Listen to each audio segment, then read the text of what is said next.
நீர் செய்த வேலையை செய்து முடிக்க எனக்கு போதிய ஞானம் இல்லையே என்று குறைப்பட்டுக் கொள்ளும் ஆத்துமாவே, இன்று கர்த்தர் உங்களுக்கு சொல்லுவது யாக்கோபு 1:5.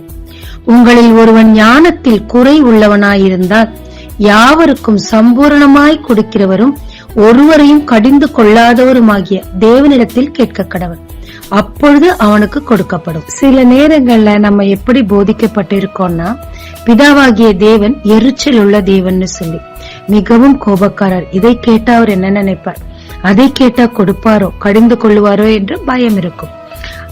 அவர் பாவத்தின் காரியங்கள்ல எரிச்சல் உள்ளவர், கோபமுள்ளவர் என்பது உண்மைதான்.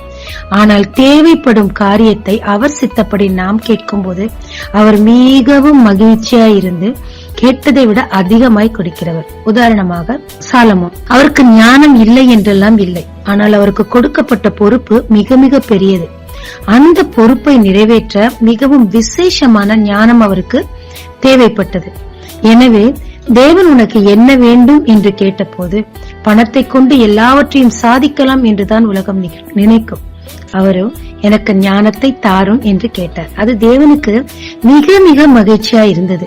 மிகப்பெரிய பொறுப்பை கொடுத்தேன், அதை எடுத்து நடத்த தேவையான ஞானத்தை என்னிடமே கேட்கிறானே என்று சொல்லி மிகவும் மகிழ்ந்து அவரை புகழ்ந்து கேளாத ஐஸ்வர்யம், கனம், மகிமை எல்லாவற்றையும் கூட சேர்த்து கொடுத்தார்.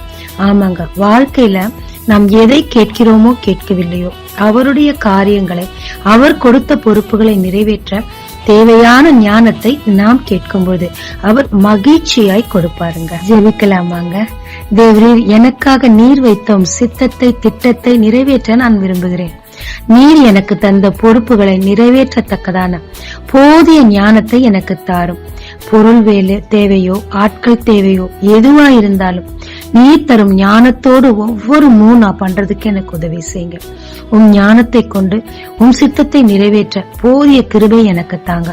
இயேசு மூலம் பிதாவே, ஆமென். இயேசு கிறிஸ்துவின் நாமத்தில் இந்த நாளில் உங்களை ஆசீர்வதிக்கும் ஜீசஸ் விஷன்.